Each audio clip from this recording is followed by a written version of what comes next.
Harihara వీరమిల్లు cinema ఇవాళ అద్భుతంగా నడుస్తోంది, సూపర్ హిట్ అయింది. వైసీపీ వాళ్ళు ఎంత మొత్తుకున్నా, డబ్బులిచ్చి మీరు పోవద్దన్నా, కొంతమందికి వాళ్ళు డబ్బులిచ్చి ఈ 1000 రూపాయలు మీరు తీసుకోండి, సినిమా చూడకండి, నా దగ్గర ఎవిడెన్స్ ఉంది. ఏం మాట్లాడుతున్నారా నువ్వు? నీకేమైనా బుర్రున్నదారా?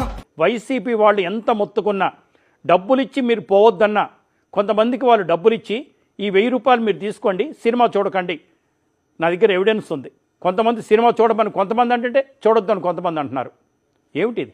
ఆ ఒక్క మాటతో లేచి 2 జేబుల్లో చేతులు పెట్టుకుని నడుచుకుంటూ వెళ్ళిపోతున్నాను. నేను ఎక్కడికి వెళ్తాను కూడా నాకు తెలియదు. సినిమాలో చూపించినట్టుగా పవన్ కళ్యాణ్ గారు రేపటి నుంచి దీని మీద ఒక లుక్ వేయండి సార్, ఒక లుక్ వేయండి. వాటి గురించి ఫుల్ డీటెయిల్స్ చెప్పు, డిఫరెంట్ మాడ్యులేషన్స్లో ఖండిస్తానండి. సినిమాలో ఎవరినైతే విలన్లందరినీ తరిమి కొట్టారో, విలన్ మనస్తత్వం ఉన్నదని తరిమి కొట్టారో, అదే నా లాస్ట్ మూవీలో నేను పోలీస్ ఆఫీసర్ గా ఇలాంటి భయంకరమైన క్రిమినల్స్ 100 మందిని నా ఎడం చేత్తో మట్టి కనిపించాను. అప్పుడు కుడి చేయి ఫ్రాక్చర్